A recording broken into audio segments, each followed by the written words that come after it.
Today I am here with my friend Bud Johnson. Bud I first met on a photography workshop, I think back in 2019. I brought Bud on today because we're going to talk about AI, and Bud has just been really diving deep into AI. Real quick, Bud, just because this is everyone's first time seeing you, give me a little brief history about your time as a photographer and what you're looking into now. Hi, everybody. Rob, thanks for having me. I shot my first wedding in 2004, and then I went full-time back in 2017-ish, around that era, and I've been going strong ever since. And it's been a lot of fun. Now, during this process, I saw this coming storm on the horizon of all this AI talk, AI culling, AI editing, AI marketing, and all of this kind of got my head spinning. And I decided, hey, I need to research this a little bit more. Particularly doing this full time, you just have to know and anticipate what the future is going to have. I'm a dad of 4 kids, and there's a lot of mouths to feed, and you got to be prepared for all the different changes that are going to happen to your career.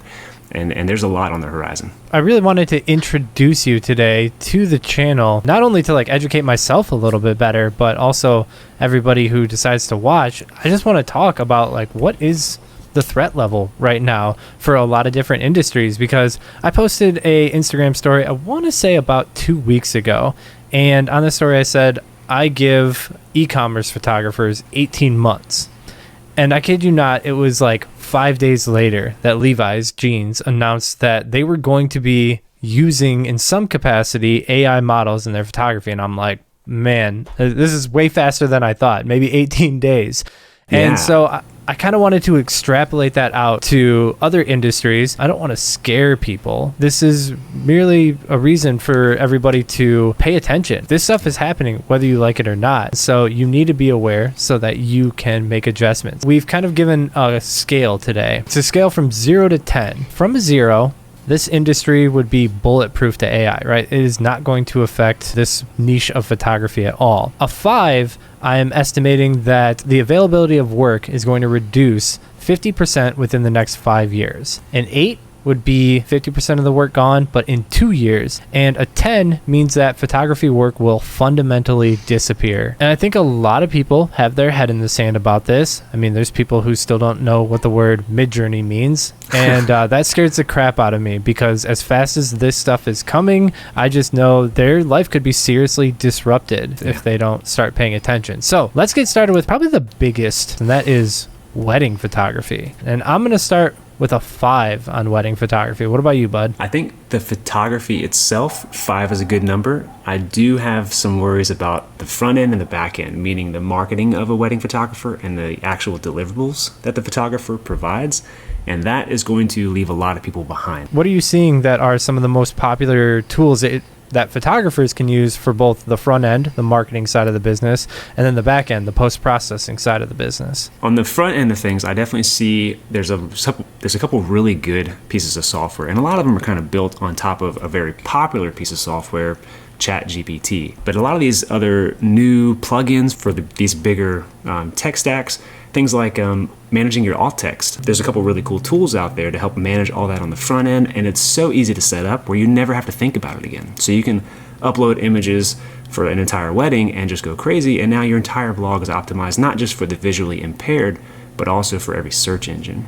And of course, just blogging in general. My personal favorite is one called Jasper.ai. Again, it's kind of built on these GPT tech stacks, but it's got a really fancy UI where if you're not familiar with AI, and maybe you're not even that familiar with blogging, and you just want an expert source to finally hold your hand through the process, it's not just, here's a couple images and write about it from your perspective, but here is a real, genuine blog post filled with important keywords specifically for the target audience you're trying to acquire. And even if you don't know that, you can ask the AI, hey, who should I be targeting and how, and what type of language should this be written? And so all of those things, you still have an opportunity to have your own voice and have the AI kind of work on behalf of you rather than exclusively, representing you.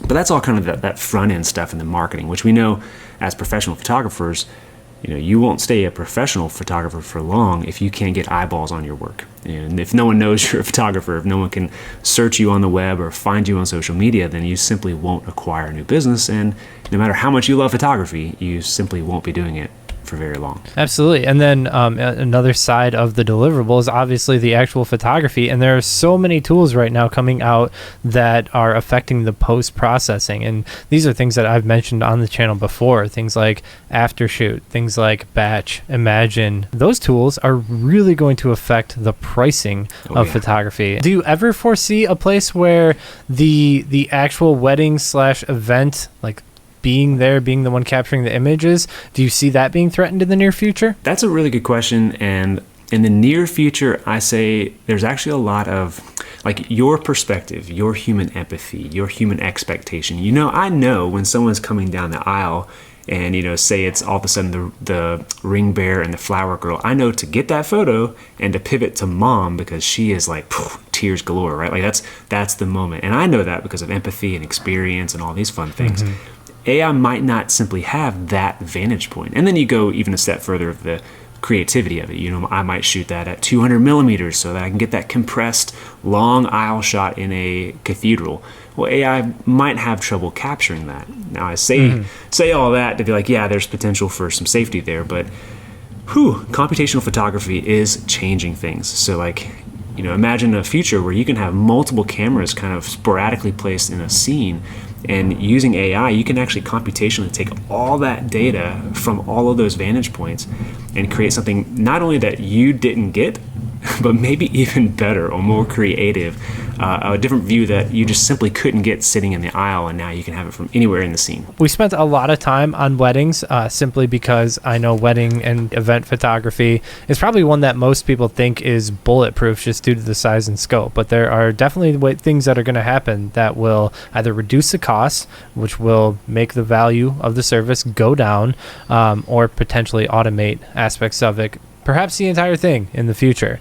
But let's talk about some other categories. What about photojournalism? What do you think about that? Like, I'm talking anything that is going onto a website, onto a newspaper, print, that is to, capture a point in time for its historical relevance. To me, that seems like a pretty low threat level because it needs to be real. It needs to be photography, not just any image will work. But I don't know, perhaps there's some other ways out there. So I've got that one as a 3. I don't think that's going to change much, but what do you think? Yeah, I think 3 is probably a good number for, again, aspects of it. And I don't want to sound like the devil's advocate with everything we talk about here and say, nope, everything's a 10. Sorry, good luck. Because photojournalism, in one sense, I mean, goodness, with what's happened in the last couple of years, just journalism in general, the trust in the corporate press is at an all-time minimum across every sort of demographic, right?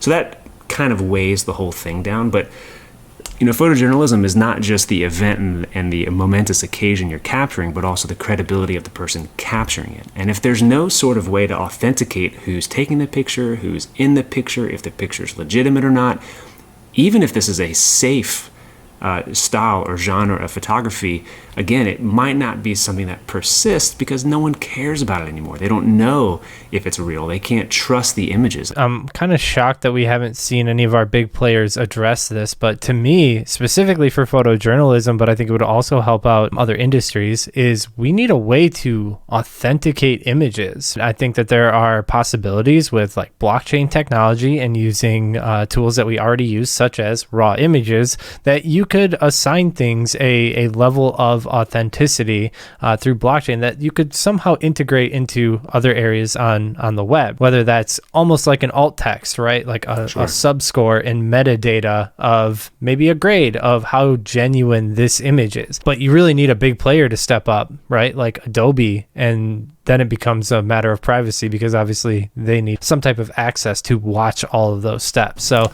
yeah, it's crazy, but it's something that photojournalism definitely needs. Otherwise, people believe that Trump running from the police was a real photo. Speaking of which, the creator of OpenAI's ChatGPT, Sam Altman, he's already thinking of these things. I'm sure he's got a million people talking to him about all of the woes and problems of AI. In fact, he did a really incredible podcast with Lex Friedman recently. I encourage everyone to take a look at it. But he's actually promoting another project that he's a part of, WorldCoin, and this is like a blockchain technology to try to kind of address this, where it's the authenticity of the user, the consumer, and the producer. And I think he's even got some stuff baked in about universal basic income, which again, if you're pro or against it, Andrew Yang was a big proponent of that the last election cycle and brought it to kind of the zeitgeist or the Overton window, where we can actually talk about, AI is coming and the wave is big.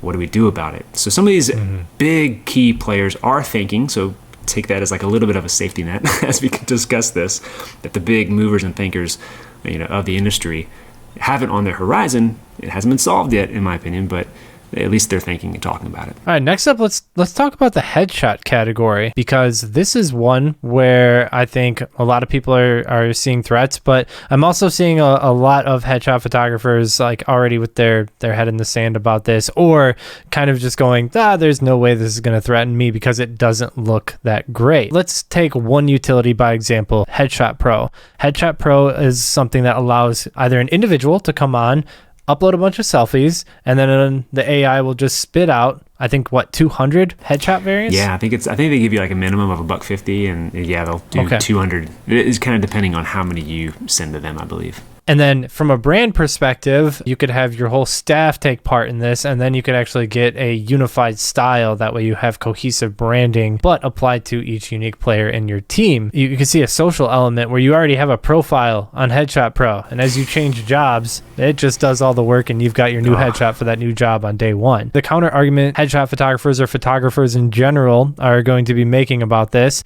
is that they don't exactly look like the people. They don't look perfect yet. I got news for you. That's filter culture. That's social media already. I mean, what do you mean? Some people are like, please, I don't want to look like this. I don't want to look like me. Please, hook me up. Give me the glow up. Tweak this a little bit anyways. Some crow's feet would be really cool if they're, especially if you're trying to sell something. I can really see how like a salesperson, a realtor would sign up for this in a heartbeat, because I mean, again, kind of talking about the clients learning about this stuff. I literally had a headshot client yesterday. One of the employees walks up and says, "Hey, have you heard about this thing?" He was Googling some headshot poses because he wanted to come prepared. Really cool client, by the way, but kind of a bummer that he's like, "Hey, have you heard of this service? For $30, you can have 200 headshots, and then your whole team is just a percentage of that." And, we were kind of laughing, and, the person who actually booked me came in and saved the day and said, no, but the personal photographer is the best and all that stuff. And so again, you're going to have these holdouts from this tech, but the fact that my clients are already aware of some of this stuff is pretty wild. And speaking to like the whole filter and the look of things, you're absolutely right. Filters are so ubiquitous. I mean, you put something on Instagram, how easy is it to just swipe left one time and, this Paris filter is pretty good, kind of smooths things out. That's good enough out the door at a minimum, but some people have sparkles and all kinds of, age reversal stuff that is their complete norm. That's their avatar in real life, on the internet. They prefer that. And then also think about the print documents. If you create these things and you say, oh, I like this headshot, maybe it's a little uncanny valley-ish where it's not 100% like me, but boy, does it look really good printed. Looks great when it's this big on a business card, or rather this big on a billboard, something enormous. Sometimes that little subtle change is what they want. Yeah, and also the thing that we need to understand here is that this tool was just released not very long ago, and this technology is not only getting better, but it's getting better faster, and it's going to get cheaper as more competitors enter the marketplace. So even if it doesn't feel like it's seriously threatening you now, even though it should be threatening you now, it's going to get better later, and you're going to have a tougher opponent to compete with that can be cheaper. So it at least has to be on your horizon. I'm giving headshots an 8. Like I think in the next 2 years, I see a lot of the work gone in the headshot industry. As a photographer who does headshots, I'm tempted to use it myself because it's such a clean, unique service. And you mentioned some people have already used this and maybe not liked the output. I personally just haven't run it through the paces, but I've had a couple of close friends do it just out of curiosity. And one of them, her name's Molly, she did it. They look great. My friend Tim, he did it. It looks fantastic. Now, he uploaded a few selfies with like a phone in a mirror. So occasionally the artifacts looked ridiculous. Looked like he was holding a detonator or something crazy in his hands. Geez. So there's some of that, but they make up for that saying, well, great, here's another image, slightly different, without your hand in it. And it was totally sufficient. So you're going to have some of these where, out of the 200, maybe 120 are bad, not even usable. But that means you still have 80 recent, decent images to use for your headshots. All right, next up, let's talk about e-commerce. So this would be whether it's the models that we're kind of being considered about here or products, but any type of photography taken for digital sales online. I'm giving this a 9. I think this is the one that is going to go absolutely the fastest. What about you, bud? Yeah, I agree with you, but I also just want to pause here and think, again, on our scale, 10 being that photography work will fundamentally disappear. So this 9, though it sounds like, oh, you've got a little bit of time, it is here. It is dire, and it is going to change forever, at least on how we capture and consume these things. Yeah, I'm just thinking about the companies involved with this type of work. Everything is just so quick and so temporary, operating on such razor thin margins. I am just thinking fast fashion brands. I'm thinking about products and how you can get a whole branding deck for a product just mocked up with software online, fake labels on fake product sizes. And, it doesn't even associate with the real thing anymore, to the point where I just feel like all of this stuff is just going to get pushed digital immediately, and we're already seeing big players announce that they are going to be incorporating AI. Which, as a consumer, you might look at that and say, that's cool. I'd love to have every single model I look just like me. I don't want to see a bunch of 6'2" beefy dudes. Well, what am I going to look like that in this thing? So in one sense, the tech is really fascinating that they can have not just to promote diversity, but to promote diversity in the sense where every ad will be catered to me, and I'll see legitimately how these products will look or feel or incorporate into my life, into my actual life, not just what the marketer was trying to market to me. So in one sense, that kind of decentralization sounds really, really cool. But the other side of that is, like you're kind of alluding to, and we might have heard of some of these big brands, like Levi made a really big public splash a couple weeks ago, or a couple of days ago, rather. Goodness gracious. But some of the other brands are like H&M, Macy's, Nike. They're already utilizing a lot of this tech, even though it's not end-to-end 100%. But I mean, goodness, we've already had 3D renders of not just the products, but also the background themselves, and it's really easy to mesh those things together. So if you think you are creating product photography and you've got some sort of hedge of protection around you, I'm sorry, it's quickly eroding. I think 9's a pretty good threat level here. I do have one perspective here that I think this could kind of come out of nowhere, and this could be like a counter revolt to this movement and maybe even save some of these industries. And that is, if we take the laws that we have regarding food and photography, or food and marketing, and we extrapolate that out into other industries. For instance, saying it's not fair for me to see a 3D rendition of a car because the manufacturer cannot create one that perfect, right? If a manufacturer cannot actually deliver something at the perfection that 3D rendering would display, right, with perfect textures and everything, is that a problem to the consumer? And could there be an argument made for consumers that we need to see an accurate photographic portrayal of the product we are buying? Could that be applied to other industries? And I think the appeal to that would be not just do we save jobs, because that's frequently the pushback in the AI world is this is too dangerous, or we're not sure the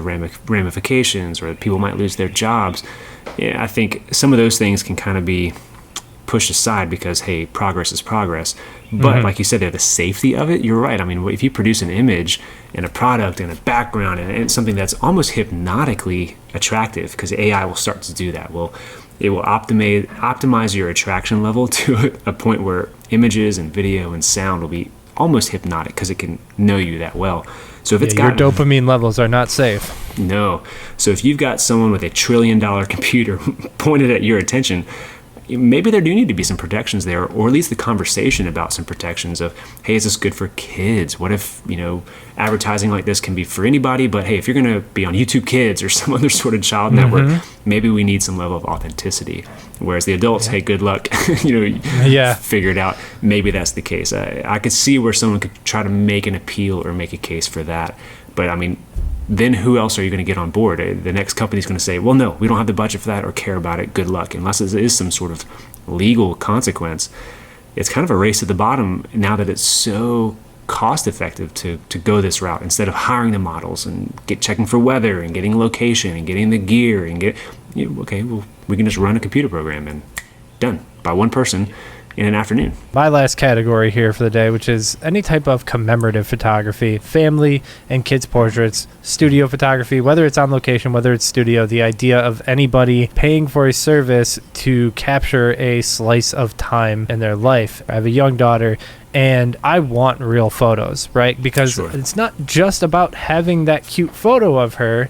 It's about the memory of that point in time. So I actually have a pretty low threat level on this group, and I'm going to call it a 4. Sure. And it's strictly, maybe I'm biased because of my perspective, because I'm sure some people are out there doing like AI photos of their kids already. I agree with you in a lot of ways. I think, again, to kind of put on the other hat, or devil's perspective, or devil's advocate rather, say photography wasn't around, and you might hire someone to paint your daughter. It's not 100% photorealistic, depending on the painter, of course, but it's still valuable. In fact, how many of us have generations that we've looked back and say, oh, here's a picture of my granddad, and it's the one picture, or rather a painting even, all of these incredible paintings through time capturing something. So it's not always that authentic, here's a genuine slice of time. 100% is that slider of, yeah, we caught everything's real here. No curves, no dodging and burning. Everything's 100%. Well, where on that spectrum are you happy? Yeah, you might say, I need a 90% accuracy. I need to see my daughter as she really is today.